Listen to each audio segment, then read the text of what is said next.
Today's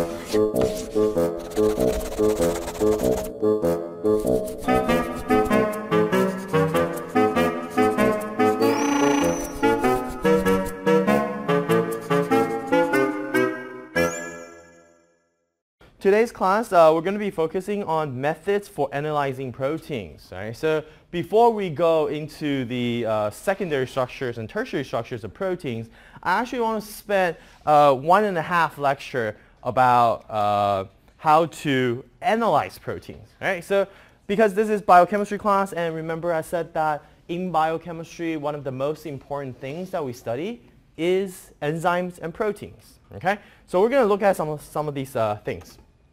All right, proteins are made out of amino acids, okay? And the question then is, how do we study the composition of the protein? How do we look at what are the residues inside of a particular protein? Now, first, in order to study a particular polypeptide, we really need to be able to purify it, okay? Without having a pure protein, you can't really study it, right? Because you will have a mixture of different proteins, then you will not know what you're studying, okay? So by the word purify, essentially what we're talking about is a way or ways to separate it being the protein that you're studying away from the rest of the proteins in your cell or in your tissue, okay? So how do we selectively take out only the protein that you want to study? Okay, so that's protein purification. So really, the core of today's lesson is going to be focused on what are some of the different methods to separate proteins, okay, and how they work, right? So we got cell precipitation, electrophoresis we talked about. So we're not going to talk about electrophoresis anymore. We're going to spend some time on chromatography, okay? So for those of you that have taken organic chemistry, the word or the term chromatography should not be very unfamiliar. Okay, so you should have heard the word chromatography once upon a time in organic chem. So in particular, we're going to look at some of the commonly used chromatographies, and they are ion exchange, gel filtration, hydrophobic interaction, and affinity chromatography. We're going to talk about each of those. And then after we talk about how to purify the proteins, next we would like to have some information about the protein that you want to study. For example, the sequence of the protein. Okay, so what are the amino acid sequence of that protein? Once I know the amino acid sequence, I can probably deduce the gene sequence of this particular protein, right? So we're going to talk about some methods used to sequence proteins, and in particular we'll look at M1 degradation. This is still used now, but not so much anymore, but it's still used. We'll also talk about mass spectrometry, okay, mass spec. But mass spec we're going to leave it till our next class. All right, protein purification. To study the biochemical and the structural property of a protein, we need to get a lot of this protein in order to study it. Okay. In particular, if you guys talk to Professor Xiao Yuan from our department, he does protein structures. He does a lot of the protein X-ray crystallography. Right. So for him, in order to study the protein structure, you need to first have a lot of proteins. Okay. Now, where do we get our proteins? So you're going to first identify your protein source. These protein sources could be cells, like your cells. They could be plants. It could be tissues. They could be bacteria, whatever. Okay? So a source of your particular protein. And then we take these biological samples, and we're going to do cell lysis. Okay? Cell lysis will happen like what we discussed in our previous lecture on how to homogenize the cell, pop the cell open, and then take that cell. You can do some stuff. Okay? So we have mechanical or chemical methods to lyse the cell. Once you lyse the cell, the stuff that comes out, we usually just call them lysates because lysis, lysates, right? Lysates, then we can immediately see we can separate them into soluble lysates and insoluble lysates. Okay, so it depends on what you want to study. If you want to study a soluble enzyme inside the cell, then most likely you're going to want to look at the soluble fraction. Okay, and for the most part, usually we want to study soluble enzymes because it's easier, right? But a lot of other people, they do try to study membrane proteins, and membrane proteins are on the membrane layer, so they're not soluble unless you add some detergent to solubilize them. Okay? And then these lysates, if it's soluble, then what we can do is we can take these soluble lysates and then we go to separation by chromatography. Okay? As you've learned in organic chemistry, chromatography is a very excellent way to separate different compounds. Okay? So back in organics, you learned about TLC, you learned about gas chromatography, you heard about liquid chromatography. So it's a similar idea. Okay? And this separation will be based on many different characteristics of the protein. Okay? Some of the characteristics are, for example, size of the protein, charge of the protein, maybe the amount of hydrophobicity the protein has, or does the protein has specific tag, right? Things that you can use a chemical to recognize it, right? So we're going to talk about some examples of chromatography today. Before we go on to chromatography, I do want to give you an example of a very, very rough way of doing some preliminary protein separation. Okay, and this is called salting out. Okay, what it is that protein solubility actually decreases after a certain ionic strength. Okay, that's interesting because we usually say that when your protein is in water, okay, and by the addition of small ions, it's going to facilitate the interaction between the protein and the small ions and then water. So you actually increase the solubility of the protein. That is true only until a certain salt concentration. Okay? So after the salt concentration becomes higher than the optimum concentration, your solubility of your protein actually goes down. Okay? It will actually go down. And the reason for that is because as you add a bunch of salts, and salts are electrolytes, and these electrolytes, when their concentration is super high, they are going to take the water and interact with them. Okay? So then your protein would have fewer amount of water to interact, and then eventually proteins likes to interact with each other. So as a result, the protein aggregates, precipitates. Okay? So this whole process is called salting out. And a common reagent used is ammonium sulfate. Okay? Because ammonium sulfate as a salt is quite soluble. Right? It's very soluble in water, so then you can get a large concentration of ammonium sulfate. All right. Chromatography. Okay, so as a chemist, I really like chromatography because it gives you the ability to separate things. It gives you the ability to quantify things. Okay, because once you separate them, you can quantify them. Right. So essentially, we're talking about purification. Okay, purification of the desired protein by chromatography is the result of interactions between the proteins in the cell lysate and the matrix within the column. Okay, so I don't know if you guys remember from way back in organic chemistry, the idea of chromatography is quite simple. You usually have some kind of a matrix, okay, that is usually solid phase. Right? It's usually some kind of a solid phase, so it doesn't move. It's going to sit there, and you're going to add your enolite. Okay, you're going to add the enolite on top, and you're going to run it. You'll flush it with buffers. Okay, you're going to flush it with a lot of buffer down that direction. Okay, then the more strongly a protein interacts with the matrix, then it will elute later from the column, okay, because protein will have a physical or chemical interaction with the column so that it's retained in the column for a longer time.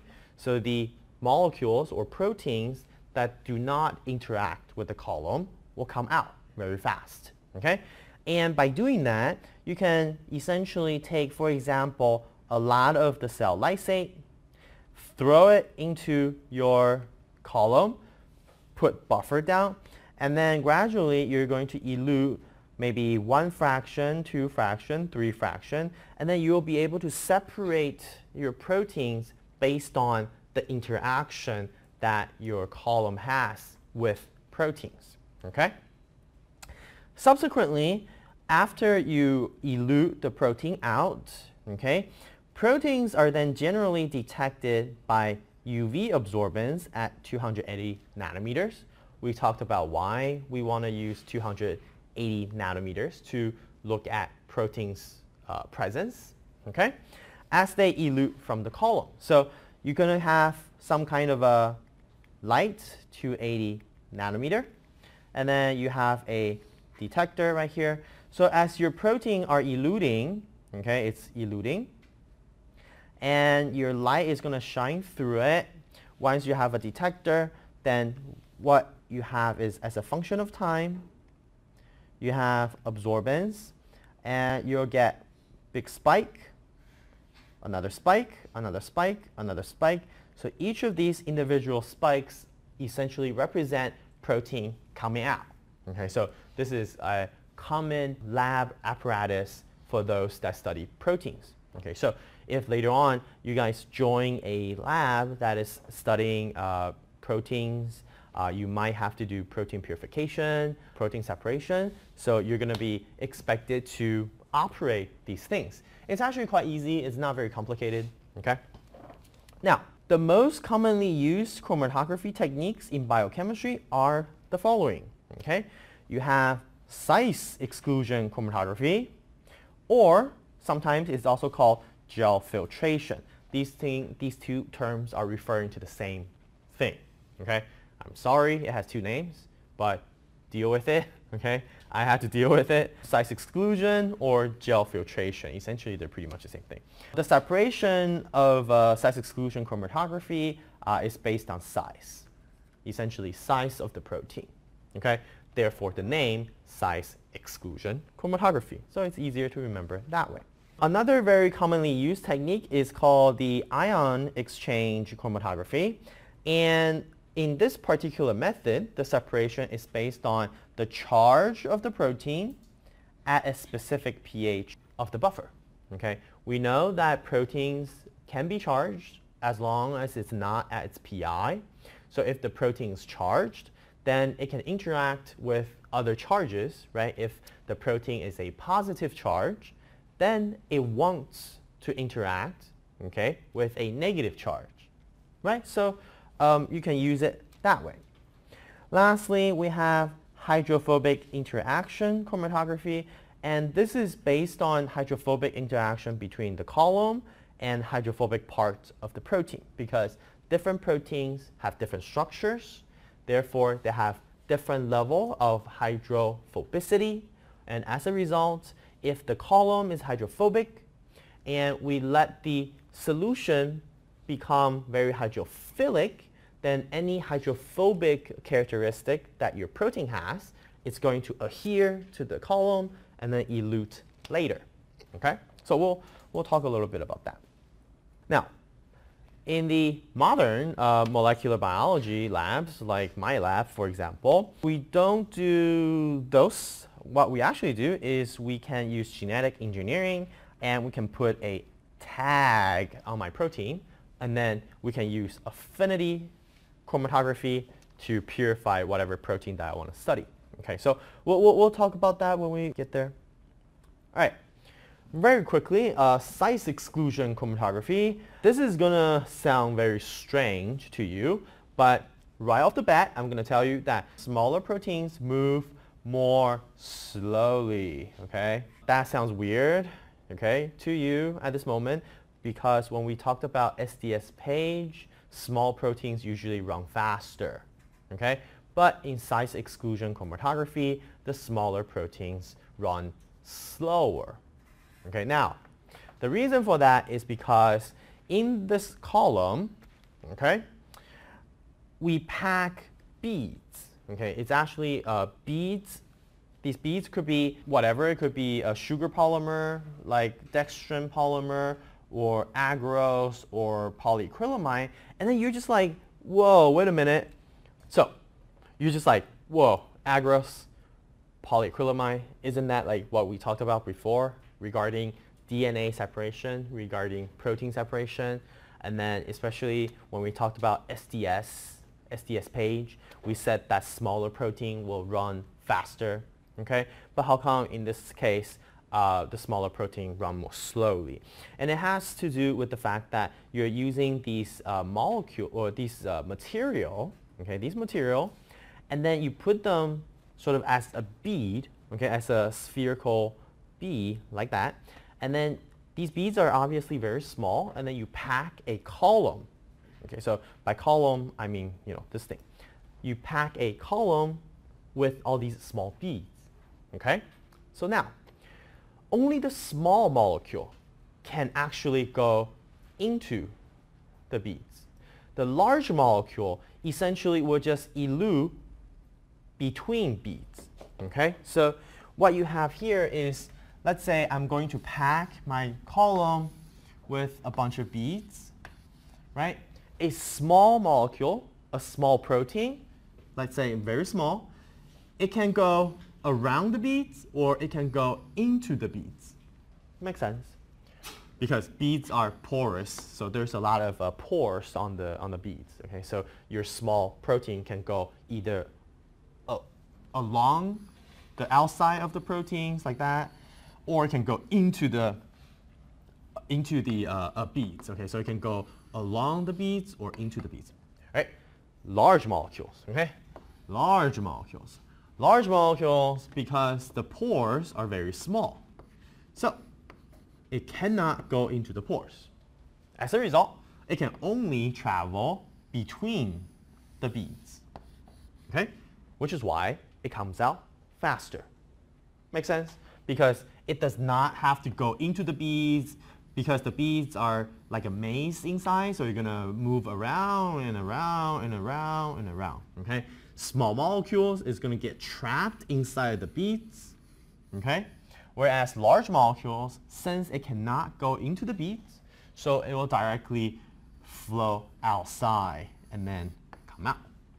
Okay? So this is sort of the idea behind size exclusion chromatography. Large proteins come out first. Okay, now you're probably wondering, wait, then how come SDS page or DNA doesn't work this way? Okay, so let me show you something real quick. So let's say this is our SDS. Okay, so this is the gel. And then, of course, I have my negative charge here, positive charge here. Okay, so this is SDS page, or just in general, we're talking about electrophoresis. Okay. The reason why in this particular case your large molecule will get stuck is because you actually force all molecule to go into the gel. Okay? Here is different. Large molecules do not necessarily have to go into the gel, but here they have to. Why? Because I add my protein, okay, or DNA, and they're going to be right here, right? They're going to be right here. Cool? And then when I turn on my electricity, the proteins are going to go this way. Okay? Because this is the direction of the electric field.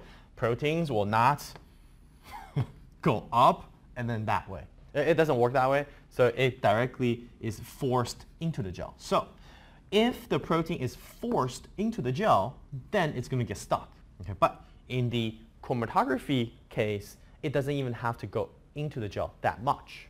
Okay? So that's why large protein come out first. Make sense? Okay, so if it's a horizontal gel, then it's like that. You mean, oh, chromatography? Yeah. There are different kinds. The easiest one, of course, you can use just gravity, and then you put a large amount of buffer on top, and then the buffer will push down everything. So that's gravity. Or some other times we're going to use like HPLC. So you have a machine that generates a high pressure, and then you push your solvent through it. Okay, so this is size exclusion chromatography. It's actually one of the easier chromatography to do because you want to do a separation based on size. So that's a very good characteristic that you can use to separate proteins. All right, so the next type of chromatography, we have ion exchange chromatography. And using very similar logic, you still pack your column, okay? You still pack your column with beads, okay? It's still beads. And on the beads that you have, what you can do is you can functionalize it with some kind of ion exchanger, okay? And you can have the cation exchanger or the anion exchanger, okay? What that means is if you have a cation exchanger, then your bead will have a minus charge that interacts with a cation, okay? So let's say if your protein is positively charged, cool? Then you can use a cation exchanger to retain your protein, okay? If your protein is negatively charged at a particular pH, you can use anion exchanger because anion exchanger has a positive charge. Okay, so it just, you can, in reality, you first do the cation exchanger and then you do the anion exchanger, okay, and then you can separate proteins based on essentially pI, right, based on whether or not it's charged, okay? All right, so the strength of the interaction between a protein molecule and an ion exchange matrix depends on several things. Number one is the charge density of the molecule. Right? So in a way, it also depends on how big the protein is, not just the absolute charge, but also how big the molecule is. Okay? You can be +1 charge, but your protein is very big, versus +1 charge, your protein is very small. The charge density will be different. Okay? And then it also sort of separates, it also depends on the ionic strength of the mobile phase. Okay? And the mobile phase is always a buffer solution. Right? It depends on what kind of a solution you use to elute the interaction, okay? The electrostatic interaction between your charged protein and the charged stationary phase will be different. All right. Yeah, supposed to show you this, right? And supposed to have a video for hydrophobic interaction, sorry. Now, I'm just going to tell you what hydrophobic interaction is, right? Very simple, okay? Hydrophobic interaction, just like all the other two examples or the other two methods, in your column, you still have beads essentially, okay? You still have beads. And this bead is hydrophobic.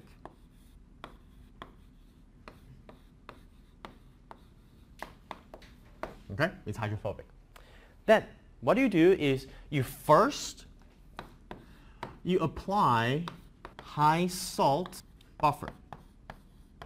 So you first wash it with high salt buffer.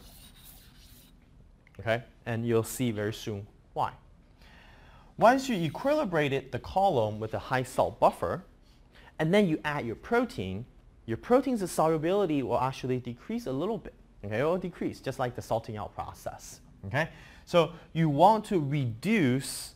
Okay, so what using high salt buffer will do is you reduce the interaction between your protein and your water. Okay, so then you add protein, and the proteins now, because it has reduced hydrophilic interactions with water, then when it gets to the surface of your hydrophobic beads, if your protein is more hydrophobic, then it's going to get stuck here. okay? Or at least it's going to really like to be with the hydrophobic. And essentially, after you add it on, the more hydrophilic ones will just move quicker. The hydrophobic ones move slower, okay? And when you're ready to wash out everything, then, also second is low protein. And then when you're ready to wash everything out, you can apply low salt. Okay, so you wash out all the salts. So after you wash out all of the salts, the protein's interaction with water comes back, and then the protein can easily come back down. Okay, so this is the hydrophobic interaction chromatography. So give you a good example, this is a paper that when I read when I was a grad student, which is like 5 years ago, not too long ago. So a lot of times nowadays when people want to purify a protein, if you look in the literature, this is something that you'll see. You'll see how they have many different purification steps on top, and then sometimes they will show you the results of different purification steps, and then eventually they get to a very pure protein. Now, as you can see, there are several things I want to show you. Initially, if you want to do protein purification and you need to have a lot of proteins, so you'll actually first get a lot of samples, lyse them, try to be efficient, okay? Lyse them, and then you'll get a lot. Let's see, take a look at this, right? Total protein. You'll have a lot of protein. In this case, you start with 40 grams of protein. Okay, you start with a lot of proteins. And then you do some very rough, like for example, this is using ammonium sulfate for salting out. Okay, so you do some rough separation there, and then immediately you see how the amount of protein you have is lower. Okay, and with each subsequent step, I collect the fraction that I'm interested in. Okay, and then eventually I get down to very little amount of total protein. Okay, so every step I throw away the stuff that I don't want, and then eventually collect the thing that I do want, okay, which is essentially your desired protein. Okay, and of course there's a lot more science to it. For example, how do you know what protein is the one that you want? Right? That requires you to have some prior knowledge. Okay, for example, you want to know, maybe you do a 2D gel to look at, maybe approximately how big is your protein, things like that. Okay, you have to have some prior knowledge. Okay, now pay attention to this. This is not something that we usually talk about in biochemistry class, but I think it's very, very important. A lot of times when people are working with biochemistry and protein purification, we have this thing called total activity and this thing called specific activity. Okay? And really, there's nothing very special about it. Specific activity is just the activity per amount of protein. Okay? Per amount of the protein. So as you can see, with increasing numbers of steps that they use to purify the protein, the end result, they have a nearly pure protein that have a large specific activity. Okay, so what that means is I do an enzyme reaction, I add maybe 10 milligrams of protein, and then I can observe an activity, okay? And that activity is a response of the entire protein, and I want to know how much of that activity is from my protein. So after I purify it, eventually what you see is you only have to add a little bit of the protein, and you get a huge amount of activity. So that tells you that your protein is quite pure. Make sense? And simply, all you have to do is then calculate based on the activity, you can get the full of purification. Okay? So maybe, as you can see, after 1 step, 2 step, 3, 4, 5, 6, 7, 8, maybe 7, 8 steps, and then you can get 1,000 full of purification. Okay? So this is something that people regularly use. Right? Now, Next topic, we have the affinity chromatography. Works by having a specific binding of a target protein function or characteristic with a specific column matrix ligand. For example, what you can have is an antibody that targets a specific protein. Okay, for example, the flag tag. If you guys are interested, we can talk more about that. But otherwise, I'm just going to sort of introduce you some of these things. Okay, you can go look it up. Or another thing is you can use nickel ion. Okay, nickel ion can interact with a polyhistidine tag. I will actually talk about this. Okay, or better yet, you can also have strapavidin, which can bind to a synthetic 8-peptide sequence called the strep tag. Okay, strapavidin and avidin tag. Okay, so these affinity tags are a structure or a function of the protein. And that protein interacts specifically to some kind of a chemical that can be used as your column matrix. Okay? Now, typically the affinity tags are engineered onto the desired enzyme through recombinant DNA, unless it's an antibody. Okay? So it works like this. Okay? So you have your beads and you have a mixture of your protein. You throw it in and you use wash buffer. Okay, wash buffer. And then you can wash out all of the things that are not going to have the interaction that you're looking for. The interaction you're looking for is in this figure. It's the circle with the little, it's a little moon-shaped thing, okay, in this example. And your bead, big bead, and it has a little circle. Okay, so the fact that your enzyme matches the shape of this guy, then they bind. Okay, so they bind. Once your proteins bind, everything else is washed out, and so you can wash out everything else. Okay, so only the things that you want will bind to the matrix. Then what you can do is you add a solution of the ligand that your column binds to.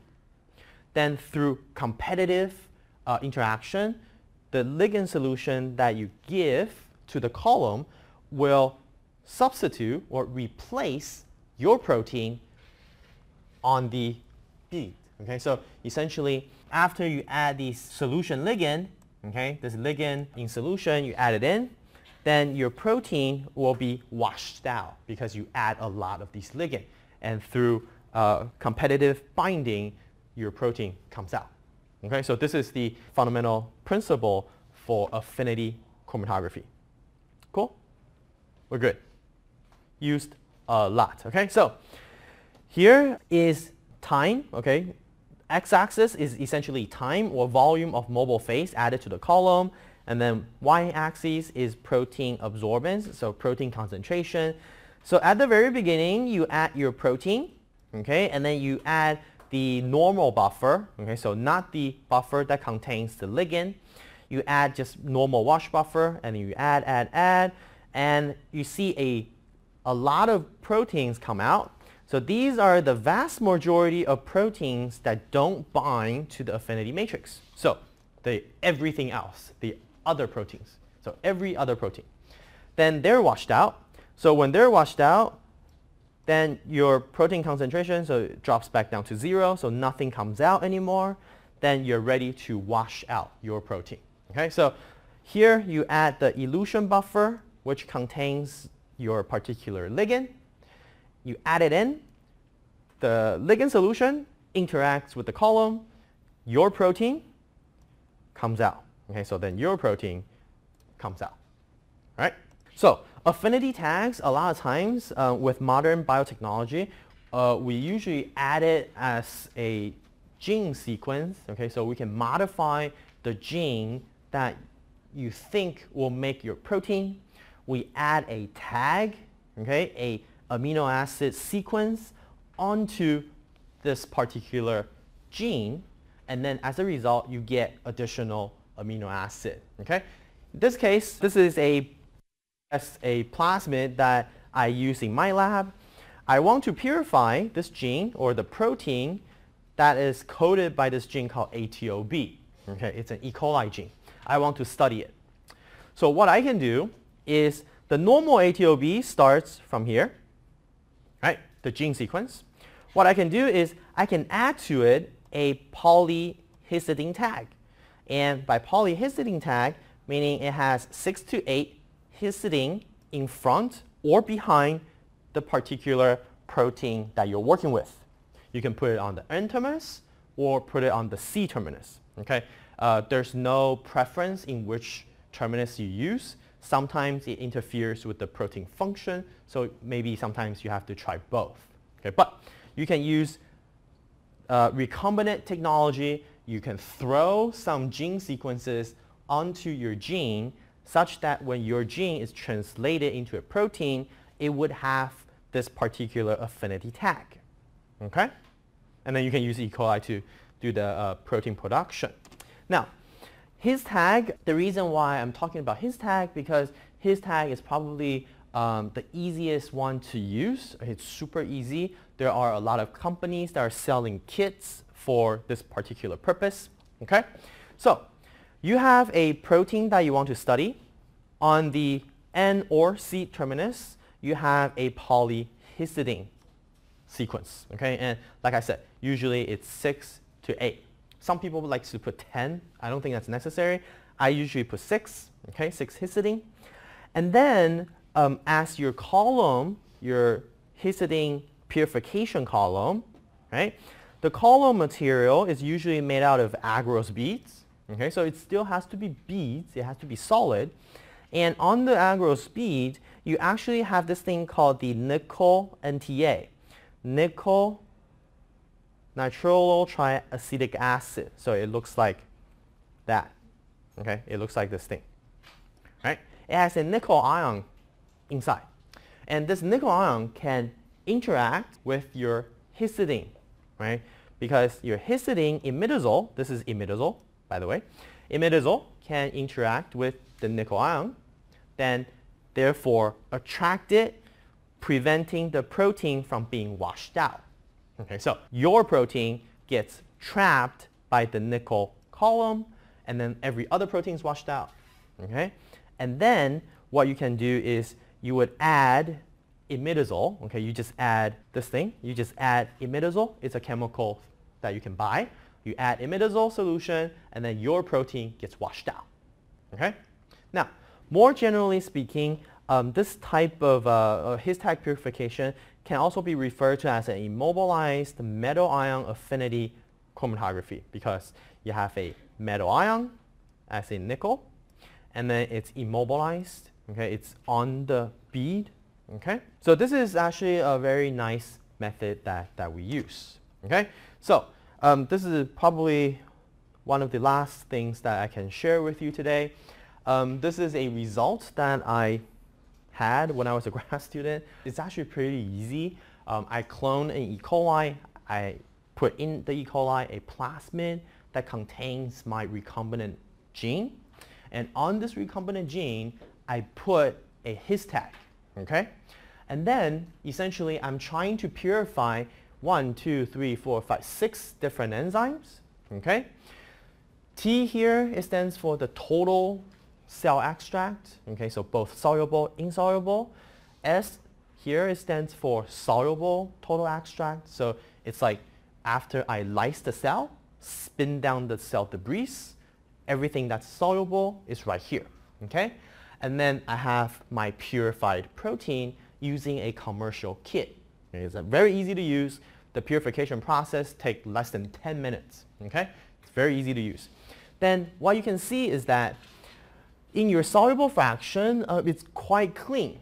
Okay? You don't have other bands. I mean, you do have a little bit because maybe you can wash it more to reduce the contaminating bands, or just his tag purification does not give you 100% pure, but it can give you like 98, 99% pure. Not too bad. Okay, so this is a very easy, very routine procedure that people will use, especially, for example, in my lab, when we are interested in finding good enzymes to produce biofuels.